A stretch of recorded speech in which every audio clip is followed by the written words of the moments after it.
Muzium Negeri Terengganu telah ditubuhkan pada tahun 1976 dan mula berkuat kuasa pada 1 November 1977 selepas diluluskan oleh Dewan Undangan Negeri pada 28 Disember 1976. Muzium ini terletak di Kampung Bukit Losong, Paloh, Kuala Terengganu dan mempunyai keluasan seluas 27 hektar. Muzium ini juga menyelahkan seni bina yang menarik, mendapat inspirasi daripada Istana Lama Terengganu. Muzium Terengganu juga merupakan muzium terbesar di Malaysia dan Asia Tenggara dengan reka bentuk tradisional. Muzium ini dibina dengan landscape taman yang indah dan mengembalikan kegemilangan Terengganu yang kaya dengan sejarah dan budaya yang kekal hingga hari ini. Perjalanan muzium ini bermula dengan sejarah Syed Hussein Ghulam Al-Bukhari menjumpai batu bersurat Terengganu di Kampung Buloh Hulu, Terengganu pada tahun 1902. Pada tahun 1923, batu bersurat itu kemudiannya dibawa ke Singapura untuk disimpan dan dipamerkan di Muzium Gambar Raffles. Pembentukan sebuah jawatan kuasa yang menguruskan hal ehwal berkaitan penubuhan muzium negeri dilakukan pada 3 Februari 1974.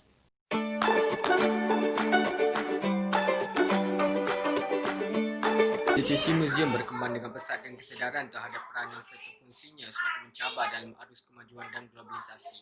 Boleh dikatakan hampir setiap negara di seluruh dunia mempunyai muzium masing-masing. Di sini jelas memperlihatkan betapa pentingnya peranan yang dimainkan oleh institusi muzium. Di negara-negara barat, penubuhan sesebuah muzium dilihat sama pentingnya dengan pusat-pusat pentadbiran, pendidikan dan keagamaan. Begitu juga dengan Malaysia yang semakin berkembang dan meningkat jumlah penubuhan muziumnya. Setiap muzium pula mempunyai objektif penubuhannya yang tersendiri dan dibina dengan berpaksikan kekuatan koleksi yang amat tinggi nilai sejarahnya.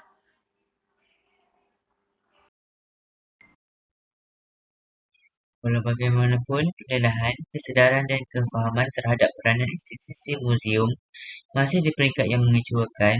Lazimnya kefahaman dan kesedaran terhadap peranan muzium terhad kepada tempat rekreasi dan lawatan ke entiti berkenaan.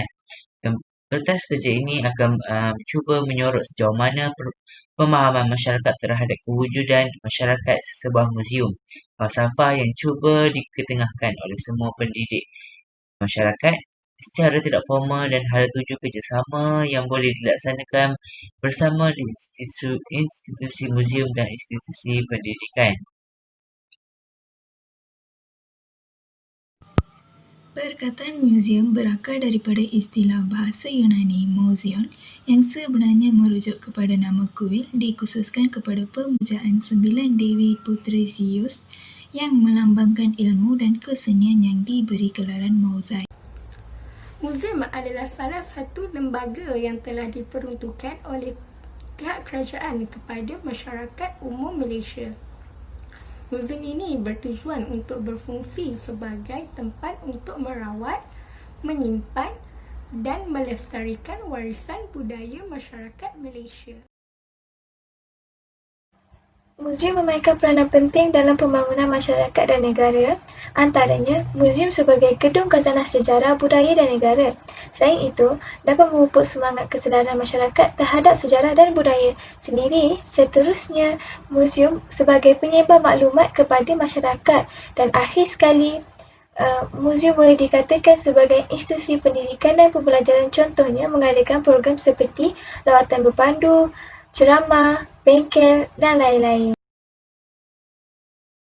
Galeri tekstil memaparkan tentang sejarah, proses penghasilan, perkembangan dan juga jenis-jenis tekstil yang dihasilkan seperti songket, limah, batik pelangi, cindai dan sebagainya. Proses penghasilan batik di negeri Terengganu telah bermula sejak beratus tahun dahulu. Terdapat pelbagai jenis batik yang dipamerkan di Muzium Terengganu, antaranya ialah batik canting, kain batik kotak dan juga batik pelangi. Batik canting merupakan batik tulis ataupun batik lukis. Batik canting dipercayai merupakan warisan batik kelana Jawa yang menggunakan kaedah lakaran menggunakan kaedah pencairan lilin. Terdapat 5 jenis canting iaitu canting bola, canting pelbagai mata, canting periuk, canting kasut dan juga canting burung. Galeri yang seterusnya adalah graf galeri. Anda boleh melihat beberapa graf tangan tradisional yang terdapat di Muzium Negara seperti pembuatan tembaga, perhiasan, tenunan dan juga senjata emas dan juga perak, terutamanya keris yang digunakan oleh pemimpin pada zaman dahulu. Yang pertama adalah terdapat gambar-gambar Ketua Menteri Terengganu yang digantung di dinding-dinding bangunan muzium tersebut, yang mana merupakan Ketua Menteri Terengganu dari tahun 1925 hingga tahun 2014. Ini telah menjumlahkan seramai 13 Ketua Menteri di Terengganu dari tahun 1925 hingga tahun 2014. Seterusnya terdapat juga pameran-pameran duit atau wang yang digunakan oleh negeri Terengganu dalam lingkungan kurun 16, 17 dan 18 Masihi. Negeri Terengganu telah membentuk duit-duit tempatan sendiri bagi menampung perdagangan yang sedang pesat berkembang.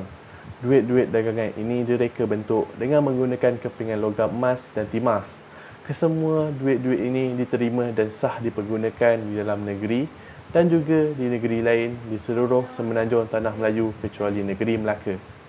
Saya akan bersambung mengenai sejarah galeri. Anda pasti pernah mendengar mengenai batu bersurat Terengganu. Batu bersurat ini terkenal dan disimpan dengan rapi di Muzium Terengganu.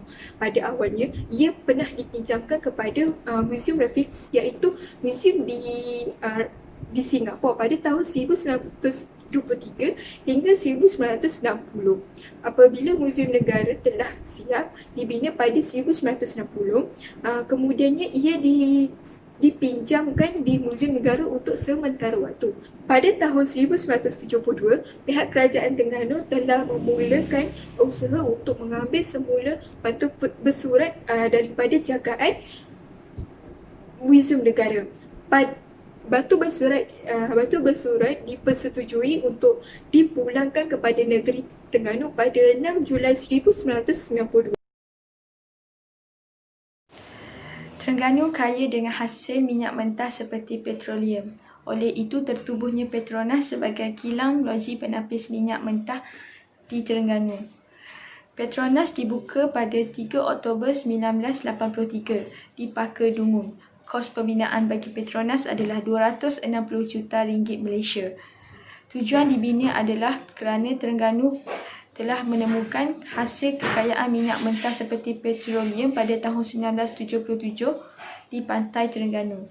Keluasan Petronas adalah sebanyak 66 hektar di tepi pantai dan 160 km ke selatan dari ibu bandar Kuala Terengganu. Seterusnya adalah mengenai isu royalti minyak Petronas dengan negeri Terengganu. Royalti minyak di Malaysia merujuk kepada royalti yang diterima oleh kerajaan negeri dari syarikat minyak Petronas dan kerajaan persekutuan. Kerajaan negeri Terengganu di bawah kerajaan PAS telah menyaman Petroleum Nasional Berhad Petronas dan negeri persekutuan Malaysia kerana didakwa gagal membayar royalti minyak di Mahkamah Tinggi Kuala Lumpur pada 8 Mac 2001. Galeri Sejarah Semula Jadi. Berdasarkan video, galeri ini merupakan salah satu tarikan terutamanya kepada kanak-kanak. Galeri ini mempamerkan pelbagai kehidupan alam semula jadi seperti flora, fauna, batu-batuan dan galian yang terdapat di negeri Terengganu serta kebaikannya kepada manusia. Kami di sini akan menceritakan mengenai Galeri Islam Muzium Terengganu. Antara yang menjadi tarikan orang ramai di Galeri Islam Muzium Terengganu adalah batu bersurat. Apakah itu batu bersurat? Batu bersurat merupakan salah satu artifak yang berkaitan dengan kedatangan Islam di Tanah Melayu, khususnya di Terengganu. Pada 1923, batu bersurat yang telah dibawa ke Singapura untuk dipamerkan di Muzium Gambar Rafflesia, sementara menunggu Muzium Negara Kuala Lumpur dibina siap. Batu bersurat yang dipamerkan di Muzium Negara Kuala Lumpur kemudiannya dipulangkan semula kepada Muzium Negeri Terengganu untuk dipamerkan. Saya akan menerangkan tentang kesan COVID-19 terhadap muzium. iaitu SOP yang telah ditetapkan oleh pihak kerajaan perlulah dipatuhi bagi setiap pengunjung yang mengunjungi muzium. Antaranya adalah hanya pelawat yang berumur 13 hingga 60 tahun sahaja yang akan dibenarkan untuk mengunjungi muzium.